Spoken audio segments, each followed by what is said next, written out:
ভাইয়ের কি নাম? প্রবীর চ্যাটার্জি। ওর কি খুব মোবাইলের নেশা ছিল? মোবাইল একা থাকে মানে বুঝতেই পারছেন, সবসময় মোবাইল। এখন সবার হাতে মোবাইল। আমার মেয়েও একটু সময় পেলে মোবাইল নিয়ে ঘাটাঘাটি করে। আপনার ভাই কি করতো? ভাই তো পুরীতে কাজে ছিল, তো সবে এসছে, 1 সপ্তাহ মতো হয়েছে। তারপরে কি ঘটনা ঘটেছিল? আমি তো অত জানি না, আমার শরীর খুব টায়ার্ড ছিল। আমি ওষুধ খাচ্ছিলাম, ঘুমের ওষুধ খাচ্ছি, আমি ঘুমাচ্ছিলাম। সেদিন রাতে কী হয়েছে আমি কিছু জানি না। কোনো শব্দ টব্দ পেয়েছিলেন? হ্যাঁ, আওয়াজ পেয়েছিলাম, ওটা একটা সাউন্ড পেয়েছিলাম, একবারই আমি পেয়েছিলাম একটা সাউন্ড।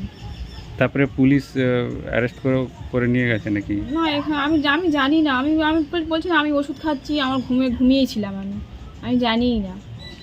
ওই সারাদিন বলছে যে ইউটিউব দেখে যে মানে বোমা টোমা বানানো শিখেছে। এবার ও ঘরের মধ্যে কি ইউটিউব দেখে, কি গেম খেলে, ও ফ্রি ফায়ার খেলে জানি, ওর কি গেম খেলে, ইউটিউব দেখে, আমি কি করে বলবো বলুন। মোটামুটি সারাক্ষণ মোবাইল নিয়ে থাকে। সারাক্ষণ এই যে মোবাইল। মশলা টসলাগুলো এনেছিল বা বোমা তৈরি দড়ি টড়ি এগুলো আপনারা জানতেন, দেখেছেন আগে?